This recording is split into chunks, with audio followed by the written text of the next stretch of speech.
reserved by the PHP folks, so you better not name your own methods with those names. Then I'm going to do something like catnum and title, and then I'm going to go in here, and what I could do then is upon being invoked, I can say this catnum gets title, or no, that's be stupid, gets catnum. And then down here, I can do something the same.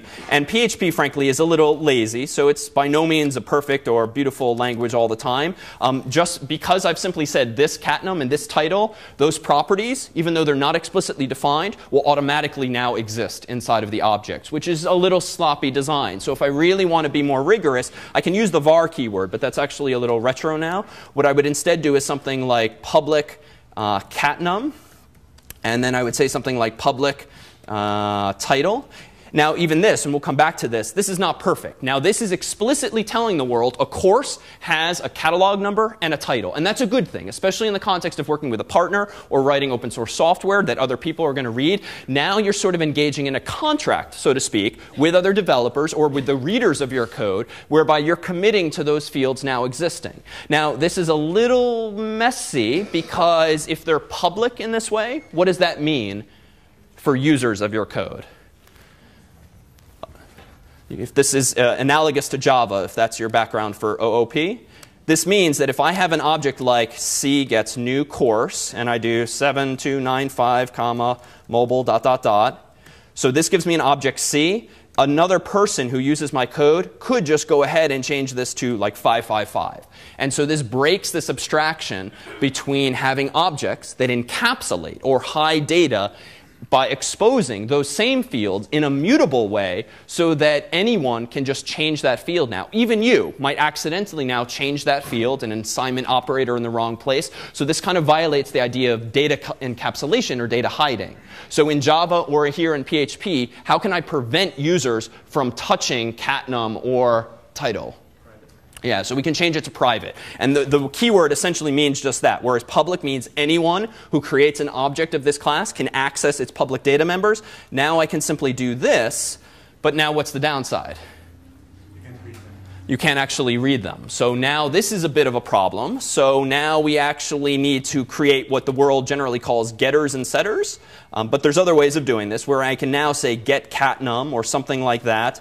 And then down here, I can simply say return this catnum. And even though it's private, because this method is inside of the class, he can, by definition of private, actually access that property. So now, effectively, I've created some read-only properties. And in Objective-C, we'll actually see much slicker ways of doing this automatically without having to write code ourselves. And actually, for the curious, those of you who'd like to really sort of take your PHP savvy to the next level, know that PHP has a whole bunch of magical methods, their word, not ours, that begin with underscore underscore. And they are things like underscore underscore get, and things like underscore underscore set, name value. And there are actually some really neat features of PHP, whereby you actually don't have to hard code all of these getters and setters, and you don't have to explicitly enumerate all of your fields like catnum and title. Instead, you can use these magical methods, and whenever the user tries to do something like this, this will invoke the method called underscore underscore get, if there is no explicit property called catnum defined. So then you don't effectively have to write all of these getters and setters, which is like a nasty sort of paradigm in the Java world, where you litter your class with all of these damn getters and setters for every damn field inside of a class. You can clean that up in PHP in this one way by using these automagical methods that can do anything you want if you implement them yourself. So for more on that, just read up on get and set and magical methods more generally in PHP, but you can do some nice things. But for now, the takeaway is here we have a class. We've been making multiple instances thereof, at least if we're not using the singleton model. And we can now control how data is stored or encapsulated inside of it. So a quick overview of just a couple of other approaches. So there's this thing called the factory method. You might have used this a lot in Java if you're using some method to actually create objects instead of calling new. And I'm going to wave my hands at that for now, but we'll likely see that again before long. There's this principle, too, of lazy loading. What does it mean to lazy load something in the context of objects and classes and maybe even databases? Yeah? It's like, let's say you're taking a course and you bring it up, and you know that when you access the course, you're also going to access the professor and all that stuff. It's basically preemptively loading associated objects that come with basically the main thing. So it's like a preemptive join, so you have to do that all at once. OK, good. So it's lazy loading wouldn't so much be a preemptive join, but rather a lazy join, right? Doing it later when you actually want the data. Yeah. OK, so correct, but the opposite. So in the model of lazy loading, let's consider a concrete example. So after break, we'll actually look at the courses.xml data and one way in which we might tease it apart into multiple tables. But let's suppose for now, and this will be familiar to many of you if using MySQL and various tables for courses.xml, let's suppose that you have a courses table that has things like cat num and title and the sort of high-level information. What other tables do many of you probably also have? Sorry? So faculty table, and the faculty table just has all of the various faculty at Harvard. And what was the motivation, probably, for having a separate faculty table, if that's the route you went? Because a single course can have multiple instructors. OK, single course can have multiple instructors, and An instructor can teach multiple. exactly, an instructor can teach 2 courses, right? So I teach CS50, I teach CS164. It'd be kind of stupid to have David J. Malin and his email address and his unique ID in 2 places in your database if you could just factor that out and just put me in 1 place. And that goes for many other people as well. And what other tables might you have? Maybe locations. You could factor out buildings and rooms, arguably. What else? Sorry? The schedules, course meeting times you could factor out. So in short, what is associated with a course? Well, if you look at the XML file for a course, the XML actually kind of captures everything. You have all the high-level data like catalog number and title, but then you might have an array of some sort, a list of faculty. You might have a list of meeting times and so forth. So if those are now stored in multiple tables, what does it mean to implement a method called getCourse? Suppose I want to call a method like getCourse, and the usage for that I want to be something like course gets getCourse based on its catalog number. Well, what should come back? Well, odds are I want to get back a course object, so something that is defined like this somewhere. But then if I want to get that course's instructors, what's the implication? Well, this method getCourse had better do a select on my courses table, but also a select on my faculty table. But then if I also want to know the meeting times, I then have to do a third select on a third table, which now might be rubbing you the wrong way because, my God, now why didn't I just put everything in one huge table so I don't have to triple the number of SQL queries I make? Now, of course, we saw last week that you can join and you can do multiple selects to actually get back this data. But lazy loading is all about, let's just avoid that issue. Let's not waste time up front issuing 3 separate SQL queries because you know what? Statistically, this guy who's using this API, he rarely even asks for the instructors. He rarely asks for the course meeting times. He's just looking for the actual raw courses. So lazy loading is a principle that says we'll only select the data at the very last possible minute. So what would that mean? Well, that would mean in the course class, you might actually have a method, so public function get instructors, and this is implemented somehow. And you might also have public function get meeting times or something to that effect. And you know what's inside of these curly braces? Somewhere in there is the select from instructors table. And in here is somehow, and this maybe is abstracted away with some other design paradigm, but select from meetings, ... and so forth. So you can implement this idea of lazy loading by just only issuing the SQL queries, in this case, on demand, when you actually ask for that data. OK. So you wouldn't have to write these methods? Wouldn't have to. Why? No, sorry. So you're saying the whole concept of lazy loading is that you do have You to do. write these? So this class called course that I just whipped up in pseudocode adheres to this principle of lazy loading because the only thing that I actually load initially is the high-level stuff like course catalog number and the title and so forth. So let's actually just be more clear, and we'll see this again after the break with actual compilable code.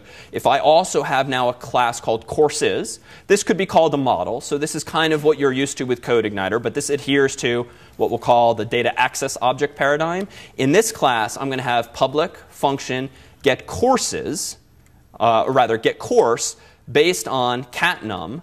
And what I'm going to do here is something like select from courses where cat num equals cat num, and then I'm going to return that row. let's say. But I'm going to return that row not as an associative array as we used to in CS50 and with the MySQL fetch assoc methods and the functions and the like.